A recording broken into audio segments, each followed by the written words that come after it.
So the two primary benefits of positive reinforcement are, number one, to build good habits, and number two, to create more energy to fuel your ambitions, your desires, your achievements. How can you isolate what's working for you and what isn't? How can you make sure that you are reinforcing your positive disciplines?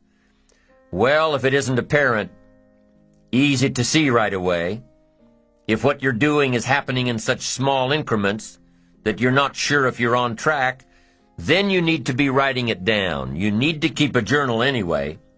But if you really aren't sure that what you're doing is making measurable progress, you need to keep a written record.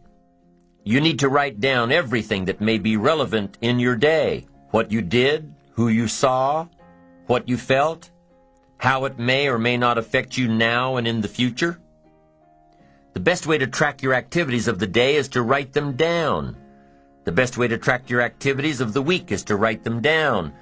The best way to analyze your progress through the year is to have written it down. Why? So you can look back on it.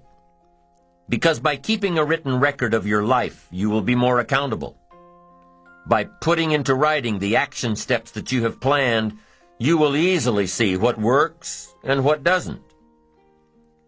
Most people just try to get through the day, never writing anything down, never keeping track of their progress along the way, never really knowing if they are doing all they can to reach their goals, to drive their ambition. But gifted people learn to get from the day.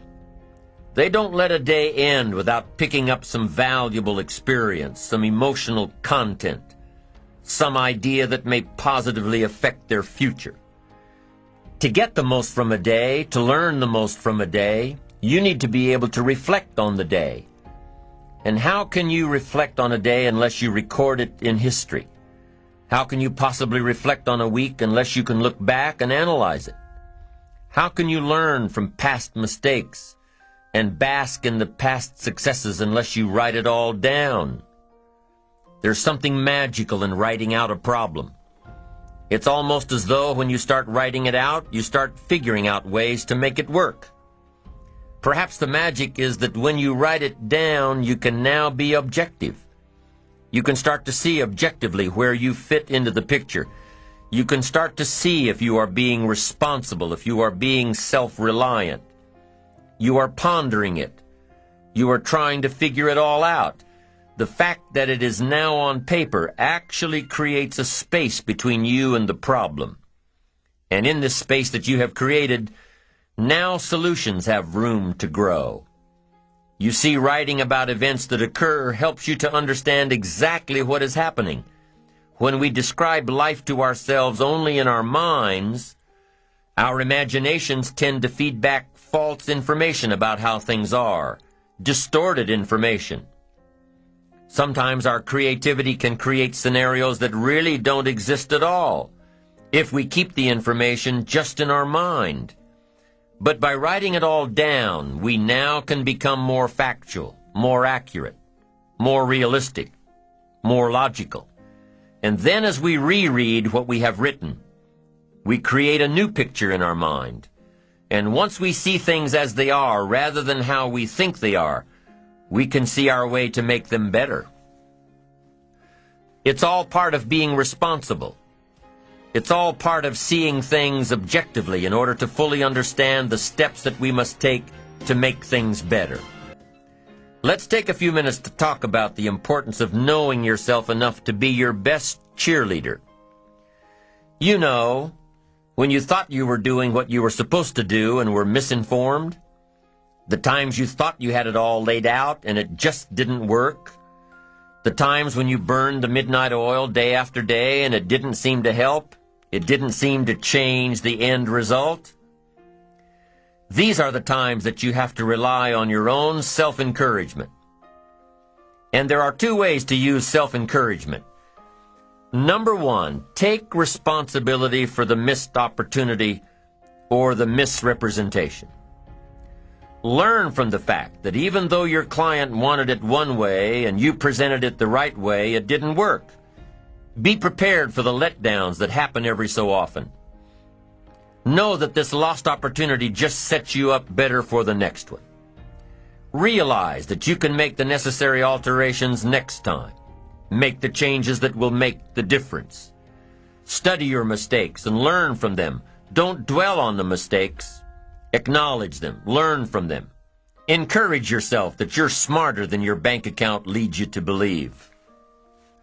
The second way to use self-encouragement: remind yourself that you're bound to get better. Don't get down on yourself. Don't beat yourself up. It's the next opportunity that matters, not the last one, the next one. Now, the last one matters only in that you must learn from your mistakes. But the next one gives you the opportunity to show that you have learned from your mistakes. You can do it better next time. You just have to practice, practice, practice. Keep trying. Keep trying until what? Until you've got it down. If you figured out what went wrong last time, then you know how to make it right next time. If you figured out what it was in your presentation that didn't work, don't say that next time. If you figured out that the reason you didn't close the deal this time was because you didn't have all the facts and figures in place, have all the facts and figures in place next time. Don't beat yourself for messing up. Pat yourself on the back for figuring it out. You need to encourage yourself. You need to pump yourself up. You need to be your own cheerleader. Why? Because you can't wait and hope that someone else will come along and cheer you up, make you feel better, tell you that you'll do better next time. You have to rely on yourself. You have to have faith in yourself and your ability to figure out what works and what doesn't, what's right and what's wrong. You have to have the inner belief that everything you're doing for a positive outcome in the future. You have to encourage yourself with future successes. Number one way to use self-encouragement: take responsibility for missed opportunities and study your mistakes. Number two, don't get down on yourself. Encourage yourself with your future. Encourage yourself with your goals, your dreams, your ambition. Knowing that you've got a plan, knowing that you're taking the right steps, knowing that you're going to do it until.